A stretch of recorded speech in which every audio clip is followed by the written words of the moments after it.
الحمد لله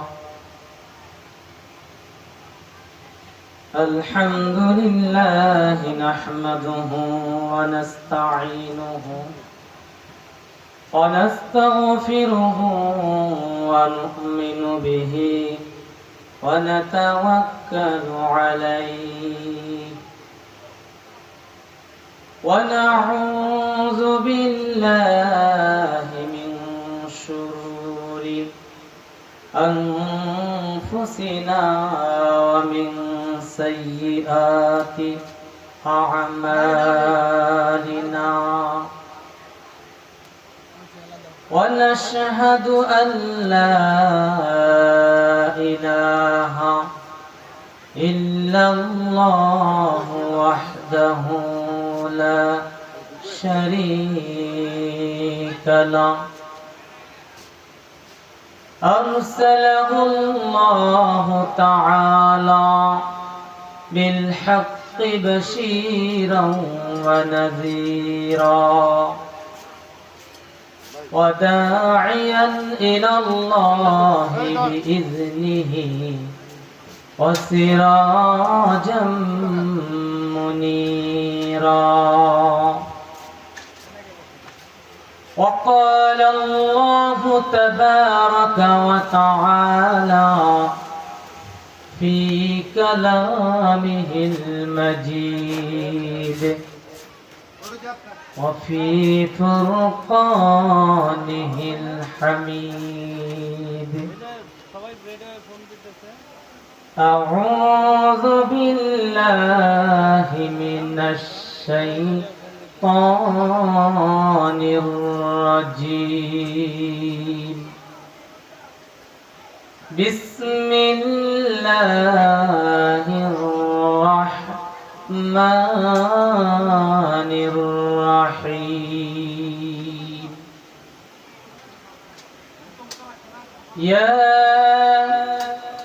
أيها الذين آمنوا اتقوا الله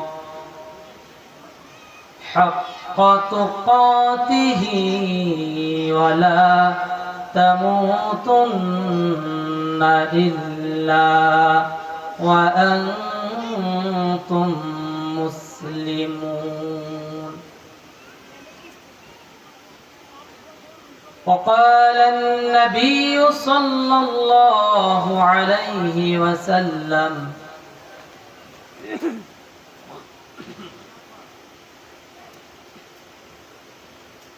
أول ما يحاسب به العبد يوم القيامة الصلاة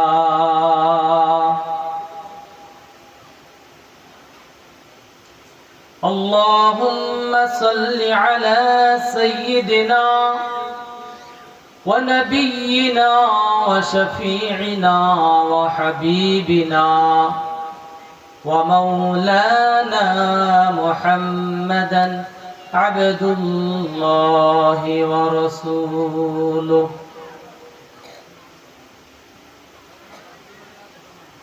سبحانك لا علم لنا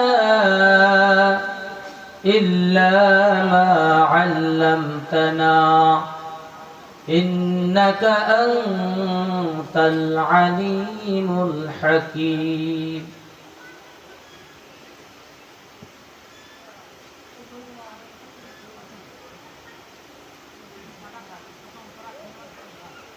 मुअज़्ज़ज़ मुहतरम दीगर उलमाए किराम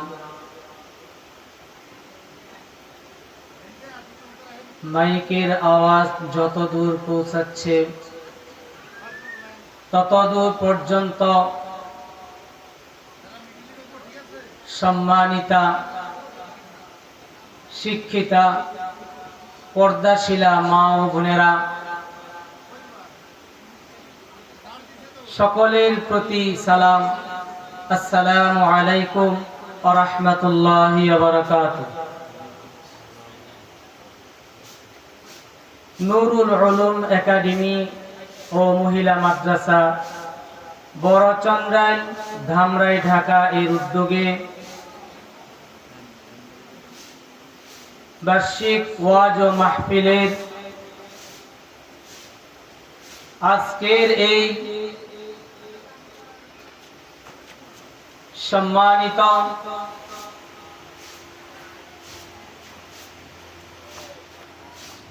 জালিসুর রহমান তথা জান্নাতের বাগানের যিনি সভাপতিত্ব করবেন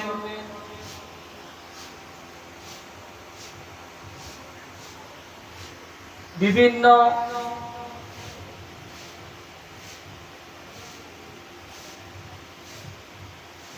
জায়গা থেকে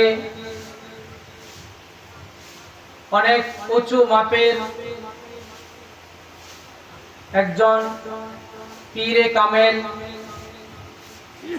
মুহিউস সুন্নাহ আল্লামা মাহমুদুল হাসান সাহেবের সুযোগ্য খলিফা আল্লামা জহিরুল ইসলাম দামাত বরকাতুহুম মাদ্রাজুল আলিয়া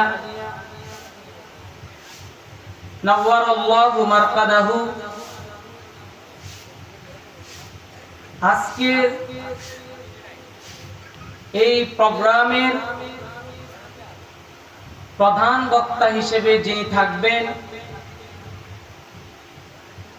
বিশিষ্ট ইসলামী চিন্তাবিদ সুমধুর কণ্ঠস্বর মুফাসসিরে কুরআন মুফতি আব্দুল বাতেন কাসেমি জামাআত বরকাতুহু মাদ্রাজুল আলী।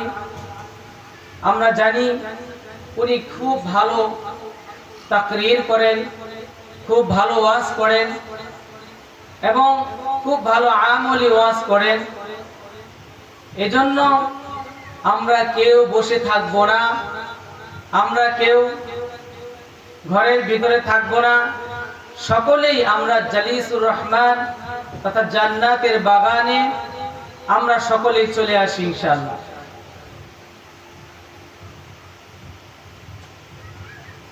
আজকের এই মাহফিল এত সুন্দর প্রোগ্রাম যারা আয়োজন করেছেন নুরুল উলুম একাডেমি ও মহিলা মাদ্রাসার সম্মানিত প্রতিষ্ঠাতা পরিচালক হাফেজ মাওলানা সাকিবুল হাসান দামাত বরকাতুহু আপনাদের সকলের সুপরিচিত এবং এই এলাকাতে অনেক দিন যাবৎ ইমাম ও খতিব হিসেবে আছেন। ওনার এই অক্লান্ত পরিশ্রমের বিনিময়ে আজকের এই জালিসুর রহমান তথা জান্নাতের বাগান এখানে অনুষ্ঠিত হতে যাচ্ছে।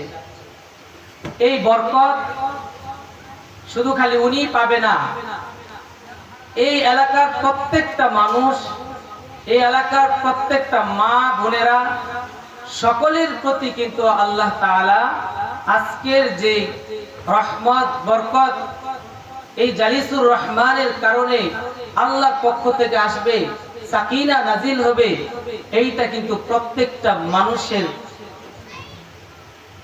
দরজায় পৌঁছে যাবে। এজন্য আমি সকলকে আবেদন করব, বলবো আপনারা কেউ দেরি করবেন না, সকলেই এই জালিসুর রহমান জান্নাতের বাগানে উপস্থিত হয়ে যান। আমি অল্প সময় আপনাদের সামনে উপস্থিত হয়েছি। আমি যে আয়াত তেলাওয়াত করেছি,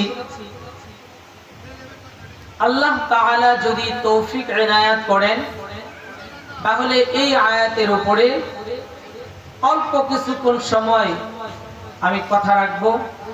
আপনাদের সকলের কাছে দোয়া চাই, আল্লাহ তাআলা যেন আমাকে আল্লাহর পক্ষ থেকে, আমার অন্তর থেকে, আমার দিল থেকে, আমার জবান থেকে আল্লাহ তাআলা যেন সুন্দর সুন্দর কথাগুলো বের করে দেন। সকলেই বলি আমিন। আল্লাহ কুরআনুল কারীমে বলেছেন, ইয়া আইয়ুহাল্লাযীনা আমানুত্তাকুল্লাহ হাক্কা তুকাতিহি ওয়া লা তামুতুন্না ইল্লা ওয়া আনতুম মুসলিমুন। আল্লাহ কোরআনুল কারীমে বলেছেন, হে ঈমানদারেরা, তোমরা আমাকে ভয় করো, হাক্কা তুকাতিহি, ভয় করার মতন ভয় করো, ওয়ালা তামুতুন্না ইল্লা ওয়া আনতুম মুসলিমুন।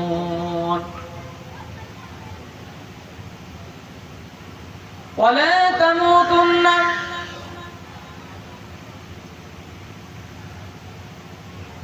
তোমরা ততক্ষণ পর্যন্ত মৃত্যুবরণ করো না, ওয়া আনতুম মুসলিমুন, যতক্ষণ পর্যন্ত তুমি মুসলিম না হও, যতক্ষণ পর্যন্ত তুমি মুসলমান না হও। আল্লাহ তাআলা ঘোষণা করেন, হে ঈমানদারেরা, তোমরা যতক্ষণ পর্যন্ত মুসলমান না হও ততক্ষণ পর্যন্ত তোমরা মৃত্যুবরণ করিও না। যদি মুসলমান না হইয়া তুমি কবরে আসো, যদি মুসলমান না হইয়া তুমি আমার কাছে আসো, তাহলে মনে রাখো, মনে রাখো, তোমার জন্য কবর ফয়সালা করে দিবে। তোমার জন্য কবর এমনটা হয়ে যাবে যেখানে কবর এমন হবে, যে কবরের ভিতরে যদি তুমি মুসলিম না হয়ে যেতে পারো, যদি তুমি আমল না নিয়ে যেতে পারো, যদি তুমি দিনদার না হয়ে যেতে পারো, যদি তুমি সত্যিকারের ঈমানদার না হয়ে যেতে পারো, তাহলে মনে রেখো তোমার জন্য কবরে এমন ব্যবস্থা রয়েছে, এমন ব্যবস্থা রয়েছে, তোমাকে যখন প্রশ্ন করা হবে, প্রশ্ন করার সাথে সাথে যদি তুমি সেই উত্তরগুলো সঠিক না দিতে পারো, তাহলে তুমি সেখানে তোমাকে জাহান্নাম থেকে তোমাকে সুন্দর পালাখানা বিছিয়ে দেওয়া হবে। জাহান্নাম থেকে তোমাকে সুন্দরভাবে আগুনের স্ফুলিঙ্গের একটা রাস্তা করে দেওয়া হবে, যে জাহান্নাম থেকে তোমার জন্য সুন্দরভাবে জাহান্নামের যে নিয়ামতগুলো, জাহান্নামের যে জিনিসগুলো তোমাকে কষ্ট দিবে, পীড়া দিবে, এই সমস্ত কিছু তোমার কবরে অটোমেটিকলি চলে আসবে। এজন্য আমার ভাইয়েরা, আমার মা বোনেরা, আপনারা যারা শুনতেছেন খুব মনোযোগ দিয়ে শুনেন। আল্লাহ তাআলা ঘোষণা করেন, এক নাম্বার কথা হলো, তোমরা আমাকে ভয় করো। যতক্ষণ পর্যন্ত প্রত্যেকটা মুমিন, প্রত্যেকটা মানুষ আল্লাহকে না ভয় করবে, ততক্ষণ পর্যন্ত তার ভিতরে সত্যিকারের ঈমান আসবে না। এই জন্য কথা হলো, প্রত্যেকটা মানুষকে তার অন্তরের ভিতরে এমন ভয় নিয়ে আসতে হবে, যেই ভয়ের কারণে আল্লাহ তাআলা তাকে সুন্দর এই পৃথিবীতেই তাকে একজন দিনদারওয়ালা, পরহেজগারওয়ালা, মুত্তাকিওয়ালা, জান্নাতিওয়ালা এমন একটা মানুষ হিসেবে কবুল করে নেবেন, যেই মানুষ কবরে যাওয়ার সাথে সাথে আল্লাহ তাআলা বলবে, ও ফেরেশতারা, তাকে তোমরা জান্নাতের বিছানা বিছাইয়া দাও, জান্নাতের খাবার দিয়ে দাও, জান্নাতের নাজ নিয়ামত দিয়ে দাও। হযরত কাসিম নানুতুবি রাহমাতুল্লাহি আলাইহি দারুল উলুম দেওবন্দের মুহতামিম ছিলেন। ওই সময়কার ঘটনা, একজন ব্যক্তি, একটা ছাত্র মাদ্রাসার, ওই ছাত্রটা খুবই সুন্দর, খুব সুশ্র, তার চেহারা খুব সুন্দর, তার চেহারার মধ্যে অনেক সুন্দর কায়িকতা, তাকে দেখলে মনে হয় এমন একজন সুপুরুষ, যখন তাকে কেউ কোনো মেয়েরা দেখে সাথে সাথে তারা প্রেম প্রস্তাবের জন্য পাগল পাড়া হয়ে যায়। এমন একটা ছেলে, সেই ছেলেটা যখন রাস্তা দিয়ে হেঁটে আসতেছিল, ঠিক ওই সময় ওই এলাকার একজন নামী দামি ব্যক্তিত্বের, অনেক টাকাওয়ালা, অনেক পয়সাওয়ালা, সে অনেক দামি লোক, ওই লোকের মেয়েটা, ওই মেয়েটাকে অনেকেই, এত সুন্দর মেয়েটা, সেই মেয়েটাকে মানুষে দেখলেই পছন্দ করে, কিন্তু সেই মেয়েটা কাউকে বিয়ের জন্য রাজি হয় না। কিন্তু এই মাদ্রাসার ছাত্রকে যখন রাস্তা দিয়ে আসতে দেখলো, দেখার পরে তার মনে মনে কুমন্ত্রণা সৃষ্টি হলো, যদি আমি এই ছাত্রটাকে পেতাম তাহলে মনে হয় আমার জীবনটা ধন্য হয়ে যেত, মনে হয় আমার জীবনটা ধন্য হয়ে যেত। এই চিন্তা করে ওই মেয়েটা অনেকগুলা লোকের সাথে, দুষ্ট দুষ্ট লোক, তাদের সাথে চিন্তা করলো, তোমরা যে কোনো ভাবে হোক এই মাদ্রাসার ছাত্রটাকে আমাকে এনে দিবে, আমি তার সাথে কথা বলবো, তার সাথে মোলাকাত করব, তার সাথে আমি খারাপ কাজ করব। ডাইরেক্ট প্রস্তাব দিয়ে দিল। হযরত কাসিম নানতুবি রাহমাতুল্লাহি আলাইহি তার কিতাবে লেখেন, ওই ছাত্রটা এমন একটা ছাত্র ছিল, একদিনও তার তাহাজ্জুদ প্রার্থনা, সে প্রতিদিন নিয়মিত তাহাজ্জুদ করত, প্রতিদিন সকালবেলা কমপক্ষে 3 পারা কোরআন তেলাওয়াত করত। ওই ছাত্রটা এমন ছাত্র ছিল বাবা, ওই ছাত্র আল্লাহওয়ালা বুজুর্গ একজন ছাত্র, যার অবস্থা এমন, যাকে টাকা দেয়া হলেও, পয়সা দেয়া হলেও, বিভিন্ন ধরনের যদি তাকে অনেক জিনিস এনে দিয়ে বলে, ও ছাত্র, ও তলেবে ইলম, তোমাকে যদি আমি 10 লাখ টাকা দেই তুমি জিনা করো, তারপরে ওই ছাত্রটা জিনা করবে না। তার কারণ হলো ওই ছাত্রটা এমন ভাবে তৈরি হয়েছে, ওই ছাত্র এমন ইমানদারি গ্রহণ করেছে, ওই ছাত্রটা তার মনের ভিতরে এমন মুসলিম হিসেবে সে এমন স্বীকৃতি পেয়েছে যে যার কারণে ওই ছাত্রটার দ্বারা কোনো জিনা করা তো সম্ভব না, তার দ্বারা কোনো মেয়ের সাথে কথা বলাও সম্ভব না। কিন্তু তারপরে ওই মেয়েটা যখন প্রস্তাব করলো, প্রস্তাব করার পর ওই ছাত্রটা কিন্তু সে সাথে সাথে নাকচ করে দিল যে না না না, আমার দ্বারা এটা সম্ভব না।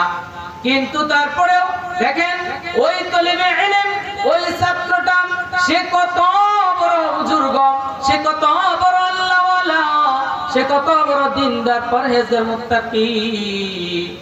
তার সামনে বলা হলো, তুমি যদি আমাকে বিয়ে করো, তুমি যদি আমাকে কবুল করে নাও, তাহলে তোমাকে আমি এই দিল্লির ভিতরে আমি তোমাকে, আমাদের অনেকগুলো ইন্ডাস্ট্রি আছে, সেই ইন্ডাস্ট্রির মধ্যে 2টি ইন্ডাস্ট্রি আমি তোমাদেরকে দিয়ে দিব। এই কথা বলে ওই মেয়েটা যখন তাকে প্রস্তাব করলো, কিন্তু দেখেন তলিবে ইলম মাদ্রাসার ছাত্র, সে কত ভদ্র, কত শালীনতা। আমরা তো আজকে মাদ্রাসায় ছাত্র পড়াইতে চাই না, মনে হয় মাদ্রাসায় যদি ছাত্র পড়াই তাহলে ছাত্র বেয়াদব হয়ে যাবে, মনে হয় মাদ্রাসায় যদি ছাত্র পড়াই সেই ছাত্র মনে হয় খারাপ হয়ে যাবে, সে মনে হয় মিথ্যাবাদী হয়ে যাবে, সে মনে হয় তার বাবা মাকে তার বৃদ্ধাশ্রমে পাঠাবে।